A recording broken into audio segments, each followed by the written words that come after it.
यशस्वी जायसवाल बन गए छठे भारतीय बल्लेबाज जिन्होंने तीनों फॉर्मेट में लगाया है शतक। तेजस्वी, ओजस्वी, अरे well done Yashasvi. Kuldeep Yadav 4 wicket वो फिर चटका जाते हैं और let me just tell you, विश्व का नंबर 1 स्पिनर जो है वो भारत के पास है across 3 formats. Yes sir, and his name is Kuldeep Yadav. आज उनसे आपकी मुलाकात भी थोड़ी सी करवाऊंगा। प्रसिद्ध कृष्णा, नहीं कृष्णा प्रसिद्ध होगा, उसको थोड़ा समय तो दो।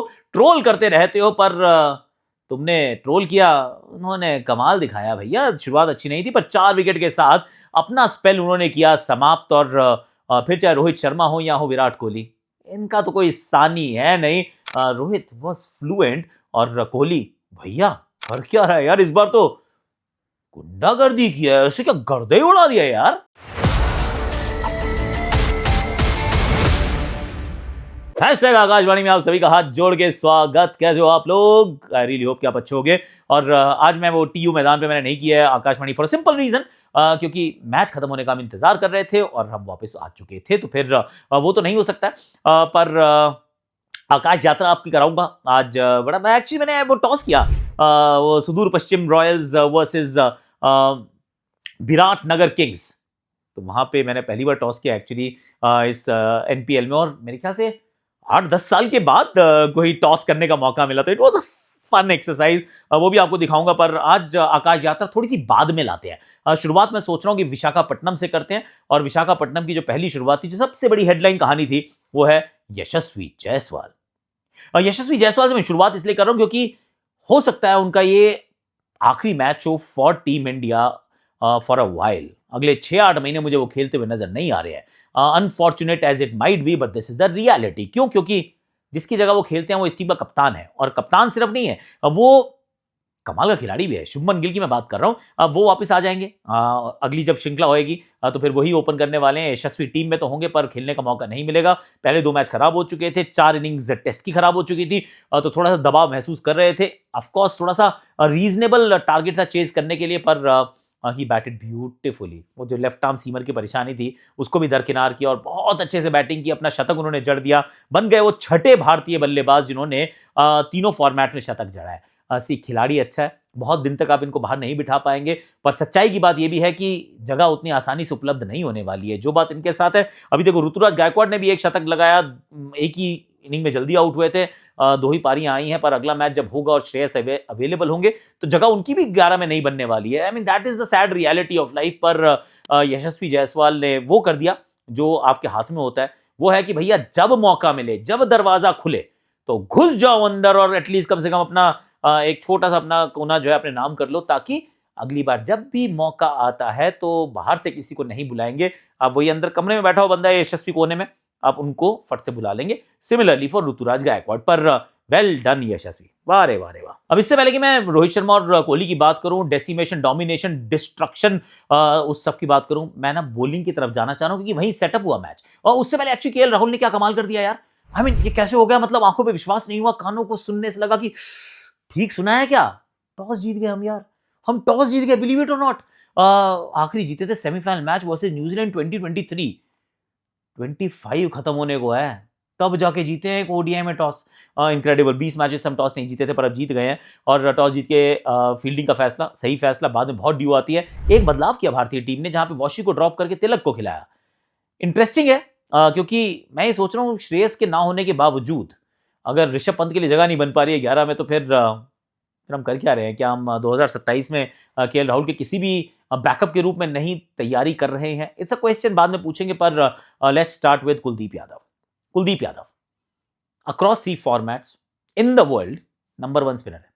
नंबर 1 स्पिनर है कुलदीप यादव। आप विश्वास कीजिए मत कीजिए, पर अगर आप थोड़ा सा ध्यान से सोचेंगे तो आप कहेंगे हाँ यार सही कह रहे हैं चोपड़ा जी यार। I will tell you why. पहली बात तो बड़े चुनिंदा ऐसे स्पिनर है जो तीनों फॉर्मेट खेलते हैं। आजकल फॉर्मेट तीनों खेलने वाला कोई स्पिनर होता नहीं है। एक फॉर्मेट खेलते हैं, दूसरा खेलते हैं, कोई वाइट बॉल का, कोई रेड बॉल का है, that's about it. Quality spinners तो वैसे भी इस समय देखें तो बहुत कम नजर आते हैं, पर कुलदीप यादव है, क्वालिटी है, और तीनों फॉर्मेट में अच्छा करता है। जब वेस्ट इंडीज के खिलाफ दिल्ली में खेलता है तो प्लेयर ऑफ द मैच बन जाता है। फिर जब 4-4 विकेट चटकाता है, फिर चाहे वो इस सीरीज की हम बात कर लें 4-4, I mean he was absolutely stellar. बीच वाले मैच को छोड़ो तो जहां वो विकेट नहीं चटकाता तो आप मैच नहीं जीत पाते हो, लेकिन जब वो विकेट चटकाता है तो आप मैच पक्के से जीतते हो। T20 क्रिकेट की बात करें तो एशिया कप में 17 विकेट लेने वाला, सबसे ज्यादा विकेट लेने वाला गेंदबाज बन जाता है। ही इज स्टेलर तीनों फॉर्मेट में यार। और आई डू फील कि हम ना उनको अच्छे से अप्रिशिएट नहीं करते, एक्नॉलेज नहीं करते, सेलिब्रेट नहीं करते। ये हमारी गलती है यार। और इसके लिए मतलब एक गलती ये भी है कि भारतीय टीम उनको टेस्ट नहीं खिलाती है ज्यादा। तो फिर हम यही सर खुजाते रहते हैं कि यार कब खिलाओगे कब खिलाओगे। जैसे T20 होता है उसमें भी ड्रॉप करने के लिए फट से माहौल बना देते हैं, फिर हम सर खुजाते रहते हैं कब खिलाओगे कब खिलाओगे। पर he is brilliant, he is the best in the world right now. मतलब ऐसा कोई डाउट नहीं है, मतलब डाउट रखना मत कि he is the best spinner across 3 formats in the world right now. जैसे हम बुमराह को सेलिब्रेट करते हैं ना, हम कहते हैं जस्सी जैसा कोई नहीं है। यार ये भी तो जनरेशनल टैलेंट है यार, इसको क्यों इतने हल्के में आंक रहे हैं? क्यों नहीं हम इनको इतनी वो क्रेडिट दे रहे हैं जितना क्रेडिट वो डिजर्व करते हैं? Think about it guys, Kuldeep Yadav he is seriously talented. हालांकि इनके साथ मैंने कुछ समय पहले बात भी की थी। उनकी बात सुनने से पहले मैं जरा प्रसिद्ध कृष्णा की बात करता हूं, then I will go to Kuldeep, then I will talk about Rohit and Virat. तो पहले जरा प्रसिद्ध कृष्णा कृष्णा कृष्णा कृष्णा कृष्णा। जब शुरू हुई ना पारी, तो 2 ओवर में बहुत रन पड़ गए थे। शुरुआत बहुत अच्छी की थी भारतीय तेज गेंदबाजों ने, अर्शदीप और हर्षित ने। तो फिर जैसे ही प्रसिद्ध कृष्णा आए, रन पड़ गए, सबने बहुत गालियां दी यार, बहुत गालियां दी। उन्होंने कहा भाई देखो क्या ये नकली गेंदबाज, देखो कितने रन खाता है, ये कैसे खेल रहा है। वेरी क्विक टू जज राइट। तो मैंने उस समय ना मैंने कहा यार ओडीआई के आंकड़े निकालो यार, इनके सारे ओडीआई के आंकड़े निकालो, देखो कि लोग इनको क्यों इतनी गाली दे रहे हैं। मैंने देखा यार आंकड़े इतने खराब तो नहीं लग रहे, मे बी टैड एक्सपेंसिव, पर आजकल रन बहुत बनते हैं, बड़ी विकेट टेकर भी है यार। फिर मैंने कहा T20 आया कि आंकड़े निकालो, हो सकता है वहां पे पिटाई खाई हो, इस वजह से लोग ज्यादा गुस्से में हैं। मैंने वो आंकड़े देखे, वो भी मुझे कोई बहुत खराब तो नहीं लगे यार। तो मैं सोच रहा हूँ कि इतना पीछे क्यों पड़े हुए इस बंदे के। माहौल बन गया भाई, ऐसा ही होता है आजकल सोशल मीडिया में, माहौल बनता है और उसके बाद भी गो आफ्टर समबडी। पर हालांकि कुलदीप यादव को 4 विकेट मिले जरूर हैं, पर जो मुश्किल विकेट थे वो प्रसिद्ध कृष्णा ने लिए यार। ही इज द वन, वो जो ट्विन विकेट उन्होंने फट करके चटकाए, ही इज द वन जो एक्चुअली गेम को भारत की तरफ लेकर गया और इवेंचुअली 4 विकेट के साथ उन्होंने अपना स्पेल समाप्त किया। ये कृष्णा प्रसिद्ध होगा, इसमें डाउट नहीं है। मैं नहीं कह रहा हूं कि ही इज फिनिश प्रोडक्ट, और मैं ये भी नहीं कह रहा हूं कि आई मीन इससे बेहतर कोई दुनिया में बॉलर नहीं है। और जो मैंने कुलदीप के लिए कहा, मैं इनके लिए नहीं कह रहा हूं, पर थोड़ा सा पेशेंस शायद बनता है यार। बहुत जल्दी हम जज करते हैं, बहुत हार्श हो जाते हैं। मतलब इतना हार्श अपने भाई के साथ, दोस्त के साथ तो नहीं होंगे, क्योंकि हमें लगता है नहीं यार, लेट्स बैक आवर प्लेयर। पता नहीं प्रसिद्ध कृष्णा का माहौल कुछ इस प्रकार से बनाया गया है कि बहुत जल्दी इनके पीछे लोग हाथ धो के पीछे पड़ जाते हैं यार। Not very good, not very good. अब जरा मैं विराट और रोहित पे जाने से पहले, ये हमने एक छोटा सा एक इंटरव्यू किया था कुलदीप के साथ, तो ये 4-5 मिनट का इंटरव्यू है, इसे जरा देखो और उसके बाद वापस आना, क्योंकि फिर मैं विराट और रोहित की बात करूंगा और उसके बाद मैं आकाश यात्रा की बात करूंगा। वैसे साउथ अफ्रीका के KL राहुल की बात भी मेरे को करनी है, वो लेकिन आप वापस आओ फिर करता हूँ। पहला बड़ा सवाल है ये लेफ्ट आर्म लेग स्पिन, ये कितने इतना मुश्किल काम होता क्यों है? सब क्यों कहते हैं कि कितने कम क्यों लेग स्पिनर होते हैं, लेफ्ट आर्म स्पिनर? ये लेग स्पिनर राइट हैंड तो मिल जाते हैं, लेफ्ट ही नहीं मिलते, ऐसा क्यों? First of all thank you Akash भैया इनवाइट करने के लिए। और leg spin, I mean left arm leg spin बहुत रेयर है, मुझे भी नहीं पता। जब मैंने स्टार्ट किया था तो आई मीन कोई था ही नहीं, तो मुझे कहीं ना कहीं डर था कि शायद क्या होगा इसका कोई स्कोप नहीं है। बट ऐसा लगता है कि शायद लोग प्रेफर नहीं करते शायद, आई मीन सिलेक्शन में लेग स्पिनर को ज़्यादा प्रेफर करते हैं, क्योंकि राइटी बैट्समैन ज़्यादा होते हैं। अब ज़्यादातर देखेंगे तो जो राइटी के लिए जो अगेंस्ट द स्पिन होगा वो ज़्यादा प्रेफर करते हैं। इनकमिंग डिलीवरीज पे बहुत रेयर है कि अगर, क्योंकि लेफ्टी इतने बैट्समैन देखे नहीं है, शायद सबसे बड़ा रीज़न हो सकता है ये भी, क्योंकि यूज टू हो गए हैं लोग लेग स्पिन के लिए, और ये ऐसी चीज़ है जो बहुत रेयर रही है, तो लोग यूज टू नहीं है इसको सपोर्ट करने में भी शायद, मे बी, मुझे तो यही लगता है।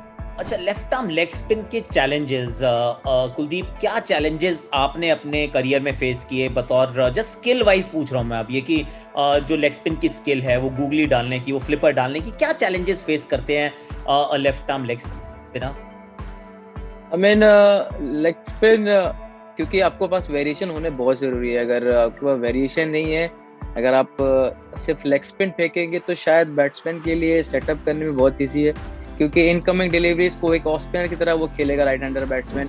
लेफ्टी के लिए आप यूजफुल हो सकते हैं कि आप विकेट निकाल के दें, बट अगर राइटी, ज़्यादातर मोस्टली अगर एक टीम में अगर 1-2 ही ऐसे प्लेयर होते हैं जो लेफ्टी होते हैं, बाकी ऊपर से लेके 11 तक राइटी ज़्यादा होते हैं, तो आपके पास वेरिएशन बहुत जरूरी होना चाहिए। रॉन्ग वन आपका बहुत अच्छा होना चाहिए। बैट्समैन को कैसे पढ़ते हो? हर बैट्समैन अलग अलग तरीके से खेलता है कुलदीप, तो बैट्समैन को पढ़ने की वो क्या कला है, आर्ट क्या है? बैट्समैन आई मीन सिचुएशन के हिसाब से डिपेंड करता है कि टीम कैसे खेल रही है, अपोजिशन क्या स्कोर है उनका। अगर 10 ओवर में विकेट नहीं गिरता है तो वो हर बॉल पे जाएंगे। अब क्योंकि रन बनाने को देखते हैं। अगर प्रेशर में समझ में आता है वो प्रेशर में, और कुछ प्लेयर ऐसे हैं जो एक साइड अच्छा खेलते हैं, दूसरी साइड बिल्कुल अच्छा नहीं खेलते हैं। तो कुछ ऐसे प्लेयर जो रिवर्स स्वीप भी मारते हैं, तो उस टाइम पेस वेरी करना बहुत इंपॉर्टेंट है।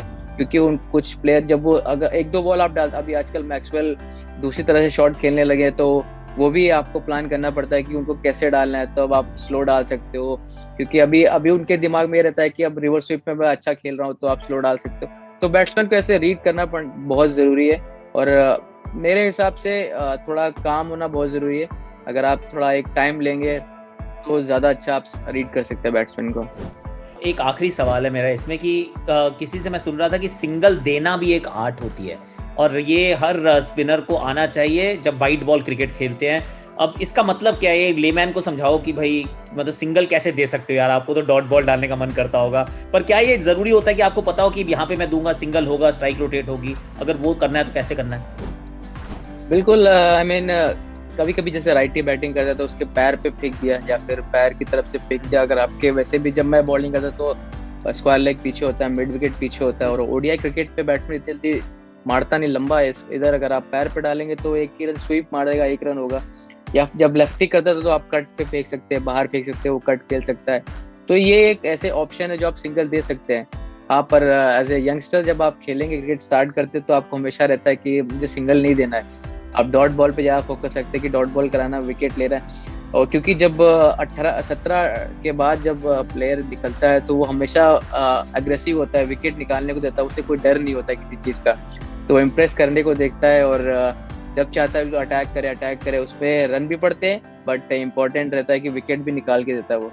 तो ये थे जनाब कुलदीप यादव, जो बड़े अच्छे इंसान है यार, is a lovely guy, love him to bits. पर अब बात करते हैं, एक तो केएल राहुल जो साउथ अफ्रीका की टीम में पिछले मैच में मार्कर में 100 बनाया, ऊपर बैटिंग की, डिमोट कर दिया यार।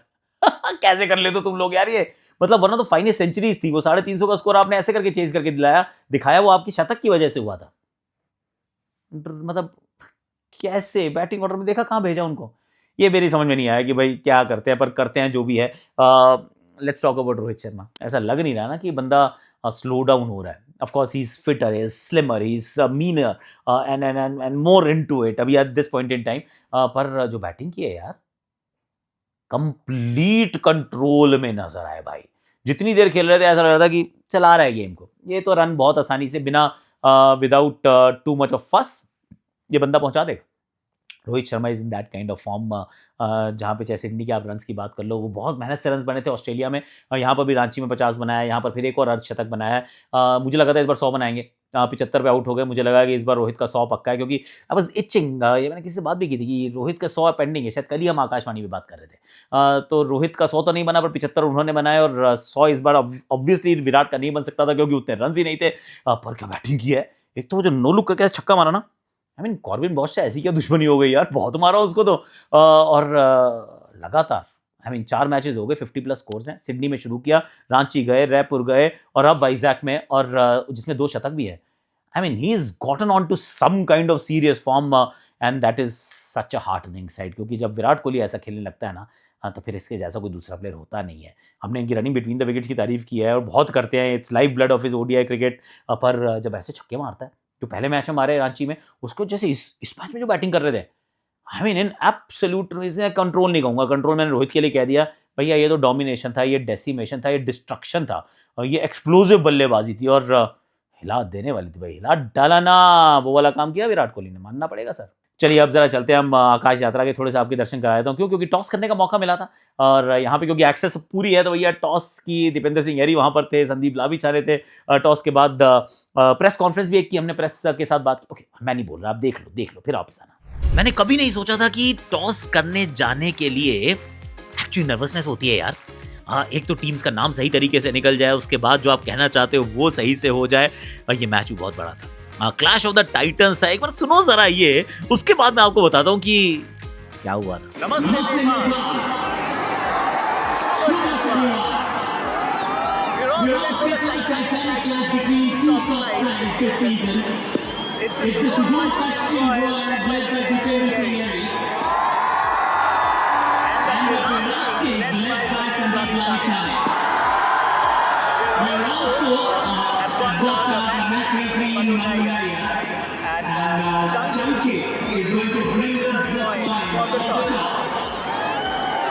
अब इंटरेस्टिंग बात बताओ क्या, सुदूर पश्चिम रॉयल्स करेक्ट, विराट नगर किंग्स है। मैंने विराट नगर नहीं बोला, मैंने विराट किंग्स बोल दिया। थोड़ा सा कंफ्यूज आ गए थे हम, पर इट वाज ब्यूटीफुल।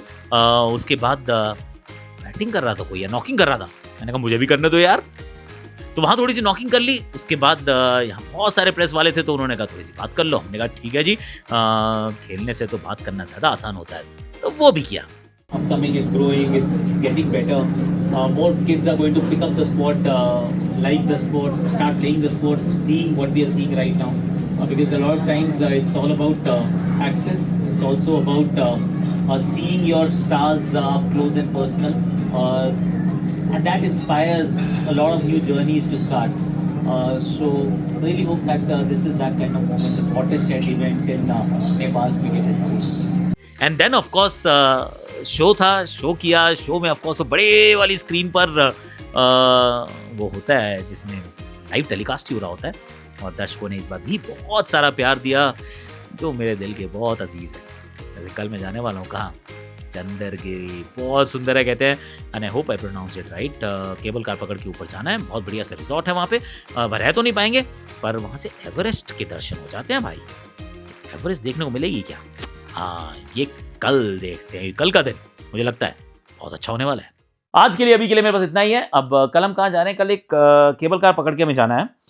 उस जगह का नाम let me just tell you, अच्छी जगह है यार, चंद्रगिरी। हाँ, चंद्रगिरी जा रहे हैं हम कल। तो सुबह सुबह निकल जाऊंगा, जब तक आप ये वीडियो देख रहे होगे तो मैं केबल कार में बैठ के जाऊंगा और वहाँ थोड़ा घूम लेंगे यार, क्योंकि आया तो हूँ मैं यहाँ पर काठमांडू में, पर ज़्यादा कुछ किया नहीं अभी तक। पशुपतिनाथ जी के दर्शन हुए, टीयू स्टेडियम वॉज ब्यूटीफुल, पर चंद्रगिरी कहते हैं बहुत सुंदर है, तो वो मुझे करना है, वहाँ जाके देखना है। केबल कार पकड़ के, वहाँ एक मंदिर भी है अपेरेंटली, और उसके बाद शाम को एक मैच कवर करना है। This will be my last match of the Nepal premier league season number 2। आज के लिए, अभी के लिए इतना ही है। Thank you so much for watching.